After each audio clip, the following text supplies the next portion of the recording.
السلام عليكم. ازيكم حبايب قلبي؟ عاملين ايه؟ يا رب تكونوا بخير. يا مساء الجمال، يا مساء كل حاجة حلوة. النهاردة بقى نعمل مع بعض صينية سمك، وطلع معانا حلوة قوي. بإذن الله تطلع معاكي حلوة. عملت جنبها هنا شوية رز كده، حباية وحباية. تمام. وهنا السمك بتاعنا هو، بسم الله ما شاء الله عليه. شايفين؟ هنا بقى الخضار اللي هو تحت السمك، بسم الله ما شاء الله. الخضار لوحده كده حاجة كده زي السكر، يتاكل لوحده كده. ما شاء الله عليه. شايفين الجمال وشايفين الحلاوة؟ بسم الله ما شاء الله عليه. النهاردة يعني عاملين طبق حلو قوي.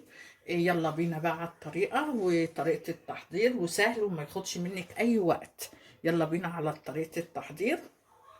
بسم الله والصلاة والسلام على رسول الله. النهاردة بقى يا حبايب قلبي هقول لكم المكونات بتاعتنا مع بعضنا. هنا معايا هنا فلفل ألوان، ومعايا هنا بصل، ومعانا هنا بطاطس مقطعاها مش سمكها مش رفيع، وطماطم مقطعاها بالشكل ده. ومعايا هنا الدقة دي عبارة عن فلفل أحمر وفصين توم، وحطيت عليها كزبرة وكمون وملح. تمام يا بنات. ابدا بقى اعصر عليها معاكم كده ليمونه بالشكل ده،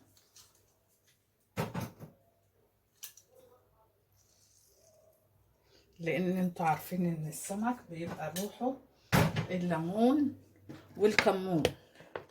واحط معلقه صغيره من الخل بالطريقه دي. تمام. ابدا بقى اقلبهم مع بعضهم كده. معايا هنا السمك بتاعنا اهوت، انا منضفاه ومخليه زي الفل، ونقعناه بملح وليمون. ابدا بقى اتبل السمك بتاعي بالطريقه دي كده. وصلتوا بقى معايا لحد كده؟ متنسونيش بقى في اللايك، كومنت حلو منكم، ربنا يجعلكم كده نعمه في حياتي يا رب، دعمكم ليا. اسيب بقى السمك كده على جنب. تمام. معايا هنا بقى حضر القارب بتاعي بالشكل ده كده اهوت. ابدا بقى افضي كل الخضار اللي معايا ده هنا كده. بسم الله الرحمن الرحيم. اللهم صل وسلم وبارك عليك يا حبيبي يا رسول الله. بالشكل ده كده يا بنات. تمام. حطينا الخضار، وابدا احط برضو البطاطس معايا كده بالشكل ده. بسم الله.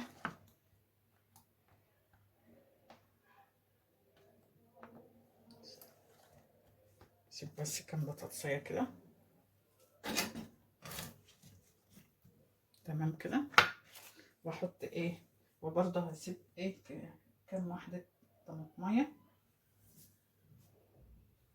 تمام كده. انزل بقى بالطماطم. انا نزلت بالخضار كله في الصينيه. عايزه اقول لكم بقى الخضار ده لما بتعمليه وبتحطيه تحت السمك، الخضار ده بيتاكل بيبقى طعمه جميل قوي. ابدا بقى احط بقى بقيه الدقه بتاعت السمك. اقلب كله في بعضه كده بالشكل ده يا بنات. بسم الله ما شاء الله. عايزه اقول لكم بتبقى ريحته جميله قوي. وهحط كمان عليه فصين توم. هنحط كمان فصين توم. خرط فصين توم كده كمان معاهم. انا حاطه توم في قلب الدقه، توم مع الفلفل الاحمر والدقه بتاعته. تمام بنات. معايا هنا عودين من الكزبره كده، احطهم معاهم، افتحهم بالشكل ده كده. تمام.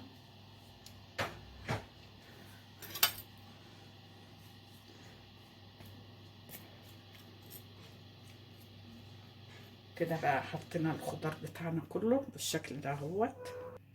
انا حطيت بقى السمك هنا اهوت على الوش يا بنات. ابدا بقى احط بقى بطاطسية طماطمية بالشكل ده كده.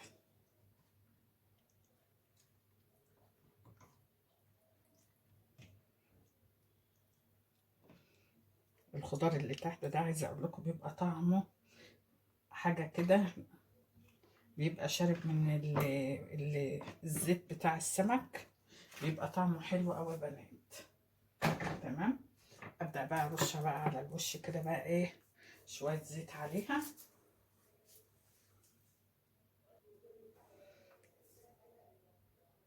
بالشكل ده كده.